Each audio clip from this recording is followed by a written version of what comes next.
What is the point of making a YouTube video? If you ask me, I think a YouTube video requires the communication of two things: information and perspective. The sharing of my own ideas and my attempt to influence the world around me is the primary driving motivator for why I created my channel. Now, if you asked whoever is behind the channel SpongeTruths why they make YouTube videos, I assume if they answered 100% honestly, they would answer money! This is because SpongeTruths, since it is a channel that makes use of generative AI to pump out its videos, has no perspective, and at best, presents muddled information.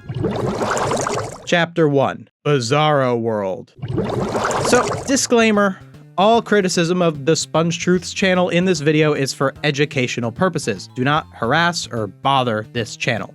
All accusations of AI use made in this video are technically alleged. For all I know, this person authentically writes videos very similar to ChatGPT and just has a very robotic, monotone voice. Is that likely? No. Okay, so I want you to take a look at this SpongeTruths thumbnail. Looks a little similar to one of my thumbnails, don't you think? Not exactly the same, they even went out of their way to use a different frame of the characters. I can't really blame them for trying something similar, it is one of my most popular videos after all. It's quite ironic how this video is about an episode of SpongeBob where SpongeBob finds himself in a bizarro world where everything seems like something familiar, but just a little bit off, because this SpongeTruths video is basically like the Bizarro version of my video. Just look at this. We have two direct opposite characters, SpongeBob and Squidward. I think a problem the writers ran into when writing SpongeTom is that a Bizarro SpongeBob, well, it would just be Squidward. Yep, both this video and my video, keep in mind my video was released about a month and a half before this one, point out that Bizarro SpongeBob would basically be Squidward. But okay, so what? I mean, that's not that crazy of an observation, okay? I mean, I'm not that smart to figure that one out. Just because someone else said it doesn't mean they took it from me. But they're not even showing us Bizarro Plankton. By the way, we don't even see Bizarro Plankton, only the Bizarro Chum Bucket. What a disappointment. This one is a little strange and how close it is to mine, but I mean, I definitely wasn't the only person disappointed by that aspect of the episode. This is a parody of Twilight Zone. This episode is supposed to be inspired by the Twilight Zone. Well, I suppose it is obvious that this is supposed to be a Twilight Zone parody. It's just a coincidence that they pointed it out too. Think of it like the journey to rock bottom. This episode narratively is about the same as Rock Bottom. Well, the similarities to Rock Bottom are obvious. There's no story here. Bizarro Bottom's story is... Oh, wait, there isn't one. Huh. Deeply talking about story. Well, that does sound a little bit like me, but come on, I don't have a monopoly on complaining about modern SpongeBob and how it doesn't tell stories, right? People of Bikini Bottom are famous for being chaotic. They'll riot over extra mustard. With the background fish of Bizarro Bottom all being chill and smiley, in contrast with the background fish in Bikini Bottom who will tear you limb from limb if their Krabby Patty has too much mustard. Okay, I'm like 99.9% sure they stole from me. Mustard? That's quite a random condiment that they just happen to pick up. Now, since I am almost certain that this is an AI channel, which, by the way, the reason I think that it is because of the evidence presented in Away's videos, where he breaks down SpongeTruth's videos, which I highly recommend his videos, by the way. Major credit to Away for bringing SpongeTruths to my attention. I won't give everything away in his videos on the subject because I really do want you to go watch them yourself, but basically he goes over a couple key tells that give away that it's AI. Which tells me that at the very least, one draft of the SpongeTruth scripts are written by AI. And these elements that are eerily similar to my video were simply, to quote Mr. Krabs when he tries to justify stealing, borrowed. Okay. So this isn't going to be a video where I go and nitpick all the factual inaccuracies that come out when robots make videos. There's already plenty of anti-AI videos out there that go and do that, and that's great commentary and a great way to raise awareness. But I do feel like there's a bigger point to be made about this problem. And most channels, well-meaning channels, don't really communicate this. A video just getting facts wrong, while that's certainly a problem, isn't really the root of why I take issue with the existence of these AI videos. My issue lies in something much deeper. And in order to understand what it is, we have to define human intent. Chapter 2: Human Intent in Writing.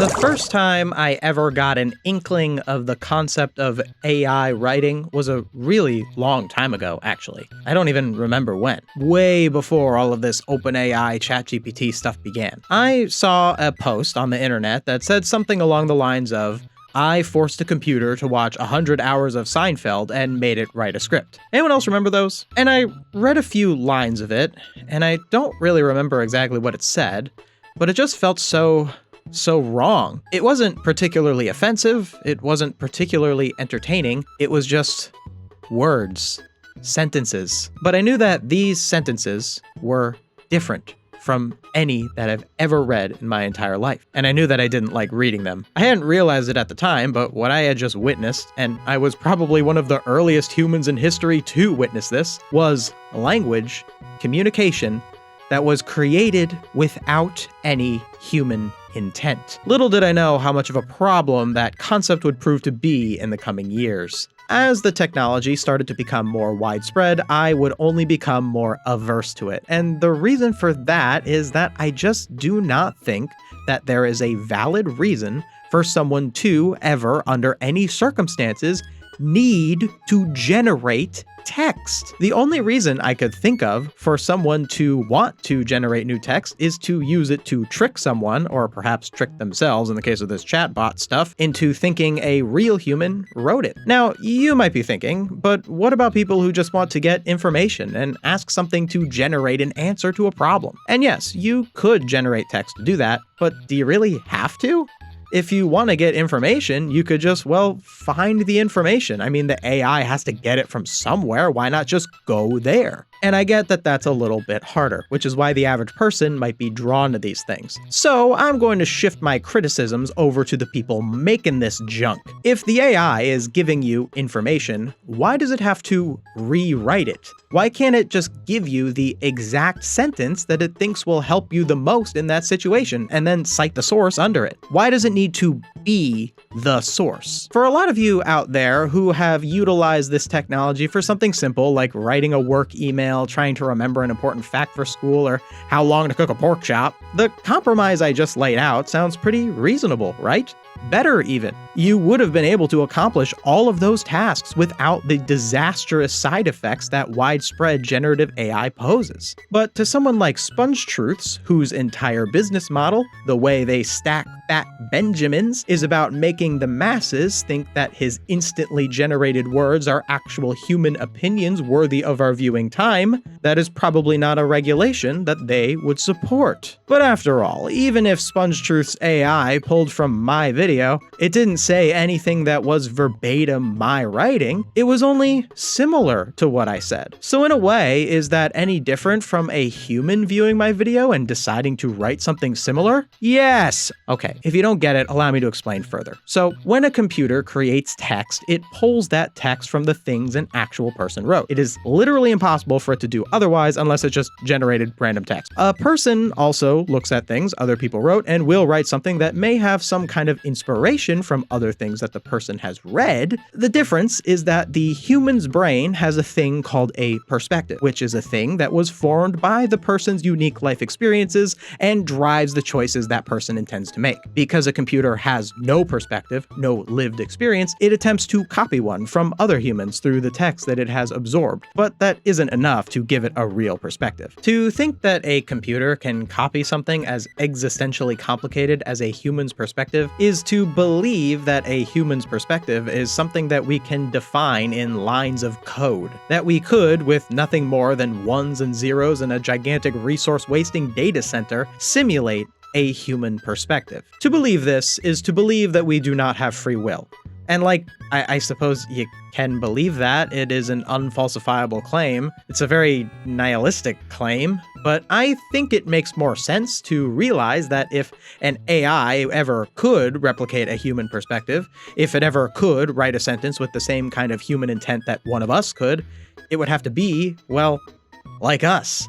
Actually alive. Of course, I think this is science fiction. I think it's completely impossible And if it actually were possible to create life in this way, I would argue it would be morally repugnant to do so, and should never, under any circumstances, be attempted. But if that science fiction turned out to be possible, and we were foolish enough to actually commit such a grave existential sin as to create life in that way, well, you still wouldn't be able to rebut my anti-AI arguments because the living thing that you created would just be alive, and its intent would be as valid as yours or mine. So let's break down how even the most advanced, hypothetical, non-sentient AI, I'm not talking GPT-5, I mean junk we make eons from now, how unlikely it would be for it to generate text that is even remotely equivalent to what human intent can produce. So, while there is technically no limit for how long a sentence can be, let's say the average sentence could be between, 7 and 25 words. Now, how many words are in the English language? A standard dictionary lists over 100,000, but the real number is probably larger, especially if you start counting the names of things that exist in fiction. If you start to exponentially multiply some of these numbers together, stuff like 100,000 to the power of 25, the amount of possible combinations of words that could create sentences becomes equal to a number that has literally hundreds of zeros. This number right here is 100 to the power of 25. That's the amount of possible 25-word sentence combinations there could be if we're working with 100,000 words. However, AI is not random. It is at the very least capable of learning how to structure a sentence to the point where it can be readable. And of course, it needs to form a sentence based around your prompt. Though even with that in mind, the amount of possible sentence combinations we are working with just an average prompt is still exponentially larger than the amount of stars in the observable universe. Now, let's switch gears and talk about a person. So when I write a sentence, there are still countless amounts of possibilities for what kind of words that could end up on the page. However, I don't choose what words I write based on flicking through all the words and all the combinations of words in a database. I choose words based on my current understanding of vocabulary, based on my own emotion towards what I'm writing, based on my perspective. While AI could have an understanding of vocabulary and even kind of an idea of what sorts of words we use in typical sentence structure, emotion, perspective, it could not factor in these things to its choosing. So when it goes through the countless combinations of words that it would put together, it is astronomically unlikely that it would choose a combination that captures even a fraction of the human intent that I, without fail, include in absolutely every sentence I or any other skilled writer would write. This doesn't mean I never write an ineffective sentence or a bad sentence or make a dumb point, but everything I write does have human intent. AI virtually never does. And when I say virtually never, I basically mean never. Picture a circle. This circle represents the unimaginably large number of possible sentences that one could write in the English language. Now, picture a smaller circle. This also represents an unimaginably large number, but is a smaller number than the first circle. This second smaller circle is the amount of sentences AI could choose to produce through its training data. Now, picture an even smaller circle than that. This third circle is also an unimaginably large number, still smaller than the first two, but still just unimaginably large. Okay, so this last circle represents the amount of sentences that could reasonably communicate human intent and emotion. And I am not sure how much of this final circle overlaps with the AI circle. But what I do know for sure is, 1, it wouldn't fully overlap and be completely within the AI circle, and 2, it wouldn't be fully outside of the AI circle either, and 3, no matter how much of it were inside the AI circle, due to the sheer amount of possibilities, the odds of the AI choosing a sentence in the overlap would be less likely than a monkey typing the complete works of Shakespeare. Like this little graphic of Diddy Kong typing Shakespeare. That was made by my channel artist, made by a real artist. Hope you like it. But you may be asking, what makes something in this circle? The human intended writing circle. And that is a hard question for even me to answer. What is it that makes writing, well, writing? I mean, there's even lots of bad human-made writing out there. While I can't give a concrete answer on what makes writing, I know that there is something to writing, and I'm pretty sure you know that too. There is something to the choices we make when we do write that communicates our individual perspectives. It's a we know it when we see it kind of thing, but it's not the kind of thing that you can identify with the kind of precision that a computer would need in order to mimic it. By the way, you can also apply this very same argument against AI images, video, music, and voices as well. Just replace words with images, facial expressions, musical chord progressions, and vocal inflections. And speaking of voices, Chapter 3. The importance of voice. So SpongeTruths doesn't just employ soulless robots to write scripts. They do the voiceover too, just in case you needed a reminder for what that sounded like. Well, recently, they just dropped a new episode in Season 16. Squidward is an octopus, despite having a squid in his name. Mr. Claus, who shows up in blue color.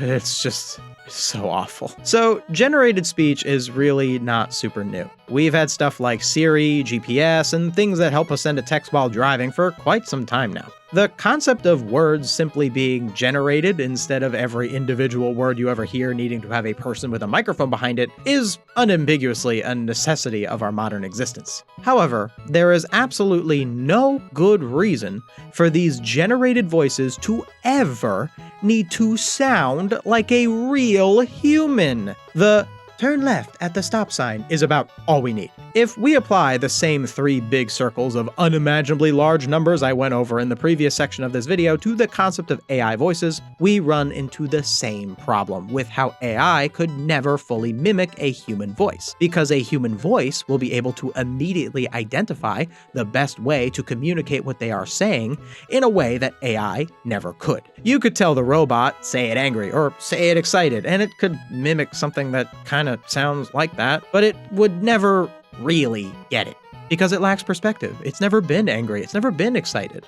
Again, this is not a matter of the code getting tweaked or the technology getting better. The capacity to apply perspective to words and express it through speech is exclusive to living things with an active communicative mind. Now, this is not to say that I can immediately distinguish between an AI voice and a real voice. I certainly could be fooled by one. If you played 2 audios for me and said one was AI and one wasn't, in a lot of situations, I probably wouldn't be able to guess. In plenty, I would. They're not that good, but yeah, it could trick me. However, this doesn't make AI voices any less invalid than I am already claiming. Quite the opposite, actually, because if widespread AI voice starts to take over and become more prevalent, if more and more audiobooks or voices in movies or YouTube videos are narrated by robots who lack perspective over the entirety of our media landscape, we're gonna see some diminishing returns on our ability to meaningfully connect with our media, which could have disastrous consequences to the average critical thinking skills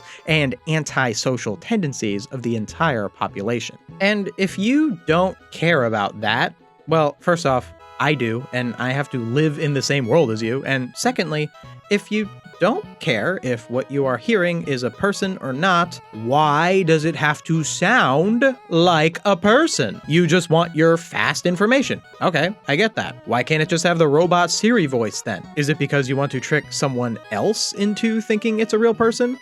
Okay, well, I don't think people should be allowed to do that. Is it because you want to feel more connected to what you're hearing? Okay, see my arguments above. There is just no good reason for a fake voice to imitate a real voice. It only can lead to, at best, a weaker, shallow listening experience and, at worst, a complete breakdown of the ability for us to trust any voice we hear except for those right in front of us. And considering how much of our communication is done over the internet or on the phone, that idea should make you deeply uncomfortable. Chapter 4. How AI creates an adversarial relationship with your audience. So SpongeTruths, allegedly, utilizes some sort of AI to write their scripts and perform their voiceovers. From what I can see, they don't generate any images or video, though I haven't watched all of their content. As for music, it sounds like pretty generic YouTuber background music, but since I don't trust them because they use AI for other stuff, how can I know the music isn't AI too? That's kind of the first problem that comes about if anyone is known to use AI or be pro-AI. How can you trust that they don't use it for absolutely everything? And is that really the way you want to engage with a creator? With squinted eyes going, did they actually make this? This is why, if you use AI, everything you do is invalid. SpongeTruth's thumbnails, while some of them I could suspect use AI, are often just images you can find from the show. Definitely not AI. Of course, this decision clearly isn't made out of any kind of artistic integrity. I think whoever is behind the channel just knows, 1, actual recognizable elements of the show are better for thumbnail clicks, and 2, AI images are still really easy to spot and immediately will out your channel as AI before anyone even clicks on it. See, that's the thing about SpongeTruth's channel that kinda gives me hope as someone who is anti-AI. Yeah, sure, it's an AI channel with over 100,000 subscribers that's got multiple over 1 million view videos. That's all bad. That all should not exist. However, this channel relies on not telling you it's AI.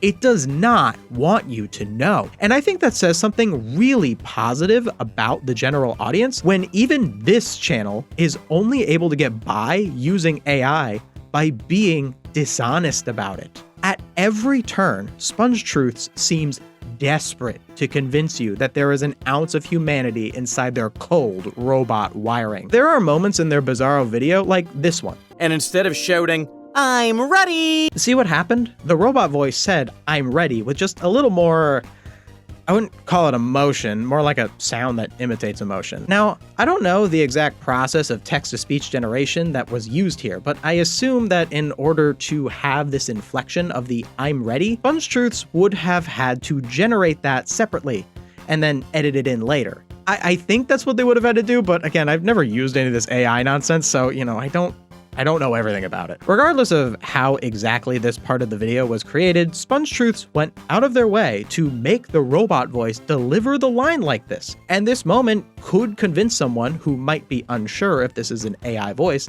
that it is in fact a real voice. Now, obviously, I can't know the actual reason why SpongeTruths made this decision, unless they straight up told me why they did it, which, I mean, why would I think they'd tell the truth if I asked them? I don't think anyone would willingly admit that they're trying to be dishonest. But when you have a reputation for being a liar, how can I trust anything you do? This is one of the many reasons why someone like SpongeTruths will never actually have a loyal fan base. Sure, they've got 100,000 subscribers, but a subscriber isn't necessarily a person who is dedicated to watching all of your content. In fact, a lot of subscribers to most channels probably even forget they are subscribed. You may look at this 100,000 subscribers and think that means there are 100,000 people who get a notification on their phone that says, "New SpongeTruths video," and are like ready to go watch it. In reality, no.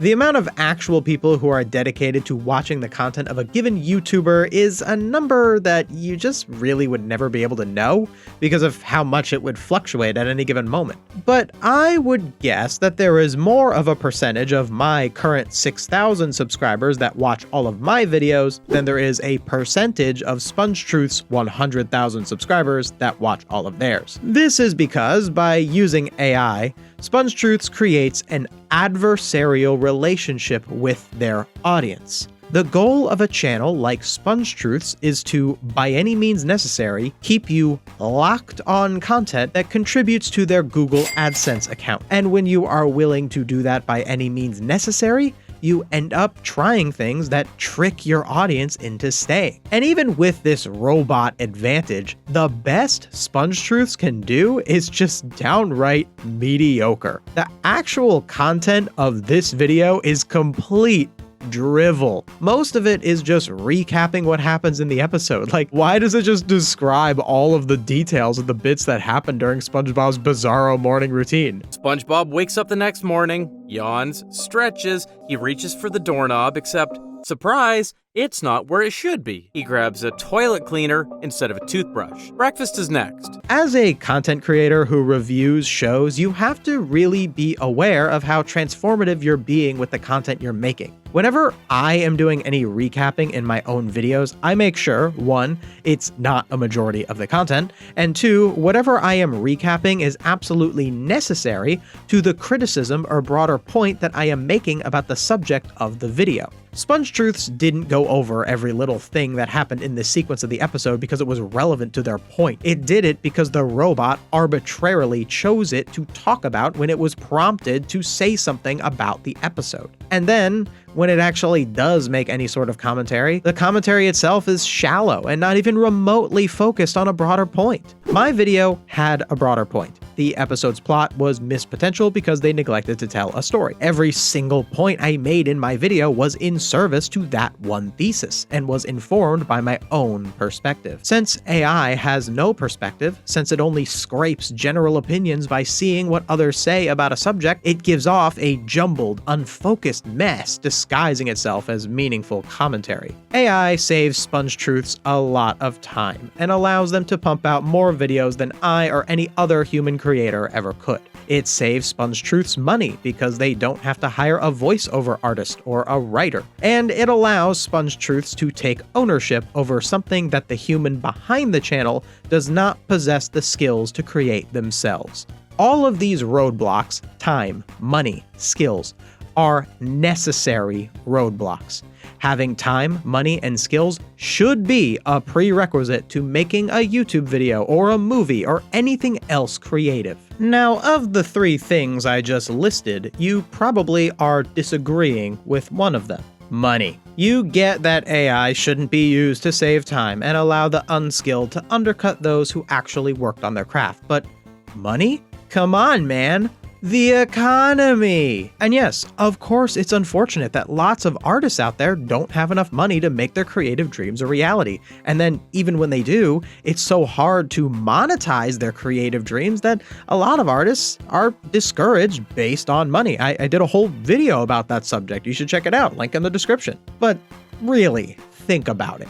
When someone uses AI to save money, if they didn't use AI, where would that money have gone? To actual artists who, when they are paid for their work, are able to contribute their perspective and human intent through the art that they create. And look, I know that it's not fair. I know there are people out there who were born into or forced into situations where they would never have enough time to learn the skills for, or the time to create, or the money to hire someone else. But AI, which comes with the built-in side effect of removing human intent from your work, is not the answer. The solution to artists not having enough time or money isn't AI. The solution to artists not having enough money is for there to be, more money. Like money in the economy.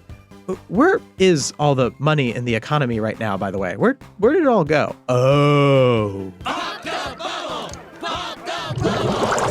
Chapter 5, AI Regulation. So I said earlier that I really like anti-AI content that, tears apart how much it screws up basic facts or whatnot. But if there's any creators out there who do make content like this, I have a favor to ask of you. Please, if you make an anti-AI video, acknowledge that it needs actual legal regulation. And please feel free to verbatim say exactly what I'm going to say in this section. You can totally have it. It's public domain for all I care. I know the idea of AI regulation sounds like a long shot in this political climate. I mean, we all know how much this barnacle head likes it. Oh, sorry, you might not recognize him since this is an AI-generated image of him in a crown that he chose to post. But in the interest of authenticity, I should show you a real picture of him.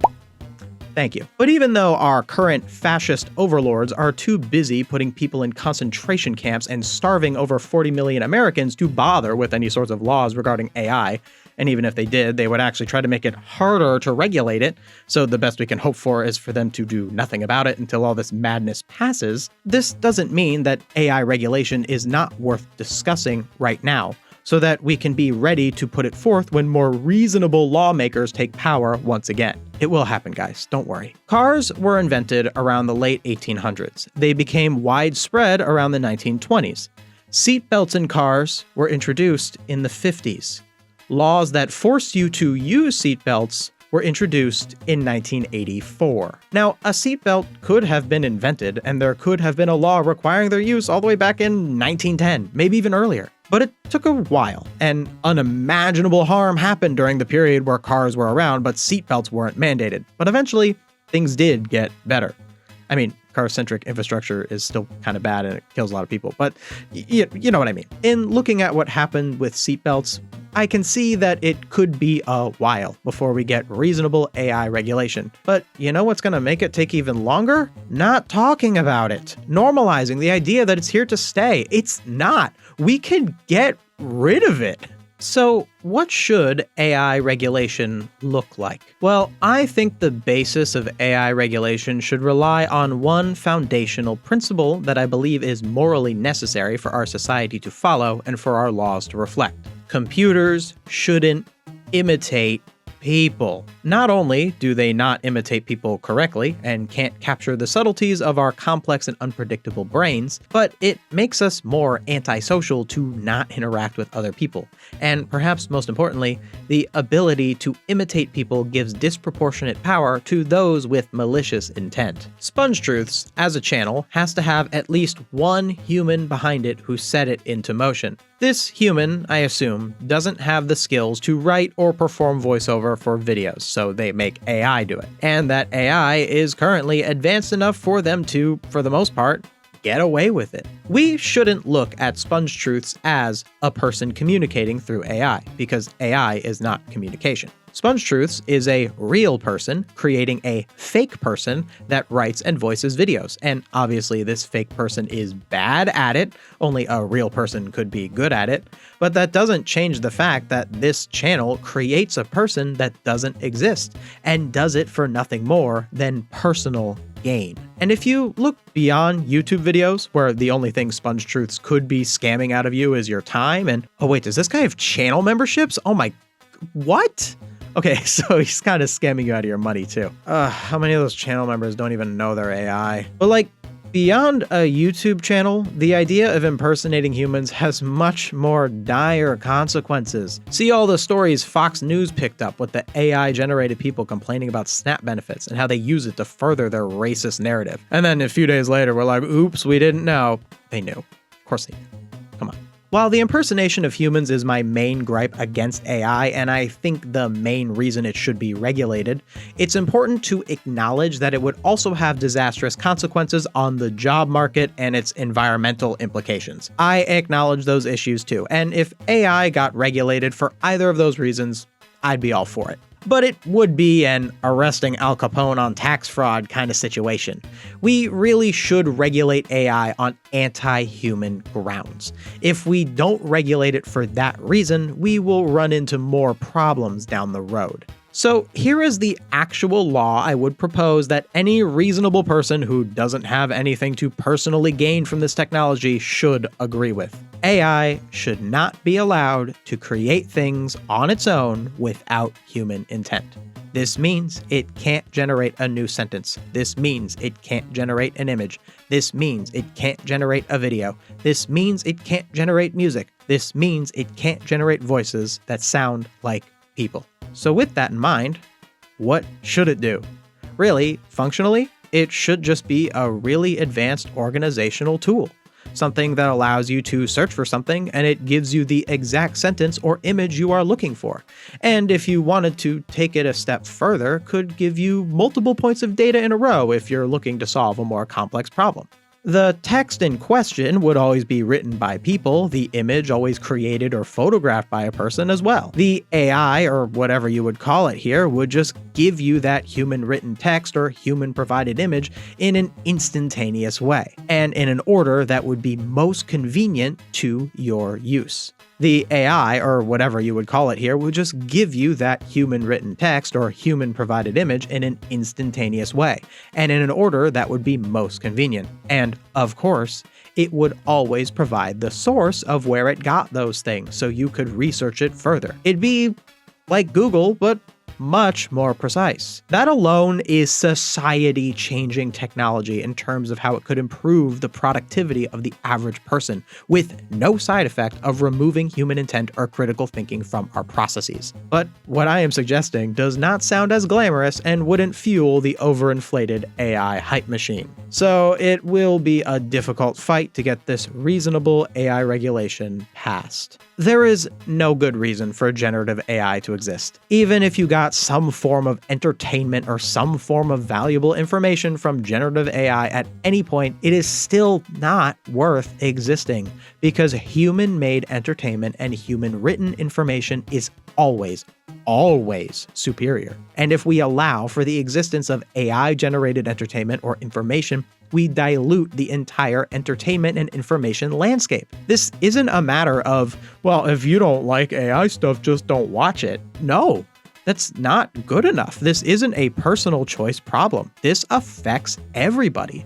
Without regulation, you and I would still have to live in a world where AI dilutes human intent in the arts, where it dilutes critical thinking, where it dilutes trust. Ironic how the subject of this video that's all about trust is a channel that I am accusing of lying called SpongeTruths. Though people calling something truth to obfuscate for lying is not exactly a new strategy. Come on, SpongeTruths, can you do one thing that's original? Oh wait, you can't, because you're a robot. Chapter 6. This too shall pass. So you might be feeling a little bit discouraged by all this AI stuff. SpongeTruths, out there, getting away with it, paying their rent and buying fancy stuff, all because they set up a robot to make SpongeBob videos. But in researching all of this AI stuff, I was actually surprised at just how little AI stuff is out there compared to human-made, authentic content. Like, I've been wanting to make this video for a while, mostly because by making my anti-AI stance known, my audience can fully trust that I don't use it in my own work. But I also wanted to make this video because I really do care about this subject and care about the importance of human intent in our media landscape. And while AI is undoubtedly a huge problem, while it undoubtedly needs to have the exact sorts of regulation I described earlier, even at its worst, it's not going to destroy the things we love. You see, the things I talked about earlier with human intent and perspective, a broader audience can tell when they are not present. And sure, you can look into a SpongeTruths comment section and see some people saying things like, "Wow, you're so deep," or "Ooh, yay, another video," or "Please do this kind of video." And assuming these aren't bots, that's kind of discouraging that people are engaging in that way with something of such low substance. But that's nothing more than just a few outliers, a couple people who found something in the video worth commenting on, people who don't really think very deeply about the things they watch. And that's bad. People should think deeply about the things they watch, but it's nothing new. A loyal fan base, though? A real fan of the SpongeTruths AI channel? These people might exist, sure, but when you get to the real broad numbers, the mass audience that actually decides whether or not something is broadly accepted, the invisible hand that decides which things get to be famous or viral, is just never going to point at something like this. Mr. Claus, who shows up in blue color. Seriously, SpongeTruths is like the biggest AI-powered SpongeBob channel I could find, and I mean, 100k subscribers is big. Any number higher than 0 is too many for AI channels, but in the broader landscape of YouTube, that's really not that influential compared to the human-run channels that have much higher subscriber bases. And when you take into account that subscriber count is really a vanity number that doesn't really denote how many active loyal viewers you have, and the very likely possibility that a lot of these subscribers and views are bots anyway, I don't really see SpongeTruths as a meaningful threat to the longevity of my channel or the concept of human intent on YouTube. Sure, their existence hurts my channel. Every time a SpongeTruths video shows up in someone's recommended feed, that is a slot that should have been one of my videos or any other similar YouTuber. And there are probably people out there who watched this SpongeTruths Bizarro bottom video that stole from my video and then saw my video recommended later and thought, I already watched a video about that episode. These things are not good for me, but they are survivable. Look, while AI is completely unique in its ability to create content at speeds never once thought possible, and is the first time in human history that non-human intended communication has ever been possible, the idea of people trying to push out mediocre products quickly and make a buck is nothing new at all. I mean, think about it. If people didn't care about human perspective, if they didn't care about deeper themes or deeper stories, why is it that all of the most popular media franchises do that? Look at SpongeBob's first 3 seasons and the cultural phenomenon it created. There's a reason that SpongeBob's first 3 seasons had the impact they did. The stories and the complexities of those stories are something that only a human being could produce. Now, because SpongeBob has such a strong foundation, modern episodes will sometimes phone it in. I complain about it all the time. Weak stories, no lesson, no direction. These SpongeBob episodes, even the worst ones, are still not as bad as something made with AI.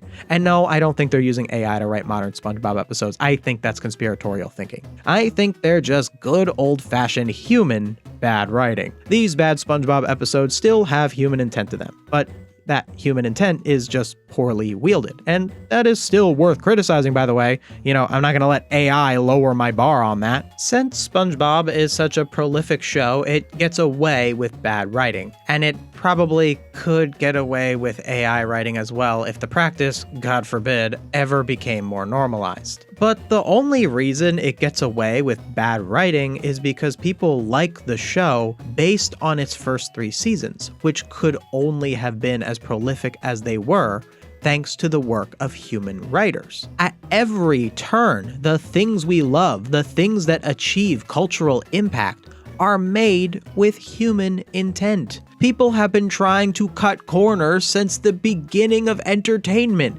It doesn't work. This is just another way for people with no artistic integrity to cut those corners. It's by far the most dangerous way that's ever been invented to do it, which again, please discuss regulation. But the foundational principle of us finding something meaningful because it contains human intent, that's not going anywhere. And when we're on the other side of this, when the AI bubble pops, when reasonable AI regulation is passed, and the person behind SpongeTruths is selling used cars, I think we all come out of this with a new appreciation for that human intent and what it actually means to communicate creatively. I want to address one final group of people. Any aspiring YouTubers who may be watching me right now that are currently tempted by the idea of using AI to jumpstart their YouTube career.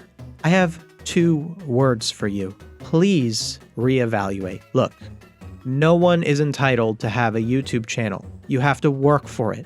You have to deeply think about your own perspectives and how you want to communicate it to your audience. A YouTube channel is not about you. It's about your audience. Your job is to serve them, to inform them, to entertain them. If you think your voice doesn't sound good in the mic, work on it.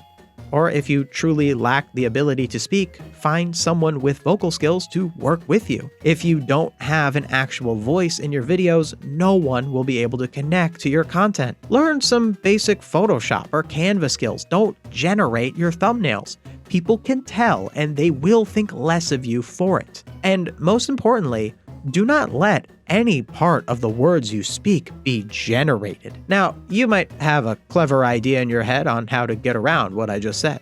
You might be thinking, well, what if I generate the first draft of my script and then I write the second draft myself? And that might sound like a good idea to you, but let's actually think about what that second draft might look like. So let's say you generate draft 1. Okay, so in draft 2, you take out everything AI generated? If that's the case, wouldn't that just be the first draft? Or is there something that AI made that you are keeping in your script? In which case, that means you have now lessened the amount of human intent in your video. The very thing that makes it bad. But okay, you might be saying, but I really struggle with the structure. If I just had a structure, then I think I could write my videos a lot better. And I promise I'd write them with my own brain after that. Well, how about this? You want a structure? I'll give you a structure. Instead of generating a script, you should use a real one. I'm going to take some of my scripts from past videos that did really well, and I'm going to make them available to you for free on my Patreon. You don't have to become a supporter. The scripts are free for everyone. Use them. I just want people to use my scripts as a resource before resorting to AI. Take my scripts, look at the structure, look at the words I choose, look at how I argue my points, run it through your brain, and create something original. No AI needed. Not only will you get a better product in the long run, but you'll improve your own critical thinking skills. This was an incredibly difficult video to write. No, but seriously, this is such a gigantic subject. By the way, if you're agreeing with me, please comment on this video. I'm sure I'm going to get a lot of insufferable tech bros down there, so I would like a good even split with people who agree with me. I know people are less likely to comment when they agree with someone, but if you feel an agreement, I think you should comment it. This video has only scratched the surface of my anti-AI take, so please leave your comments down below on any other kinds of subjects I should cover in the future, and some other arguments I can use that I maybe haven't heard before. Thank you so much for watching. If you want to support the channel, you can go to my Patreon, and I also have channel memberships. Also, check out my gaming channel, where I did a video about the SpongeBob movie GBA game, and I compared it to the film itself. You should really check it out.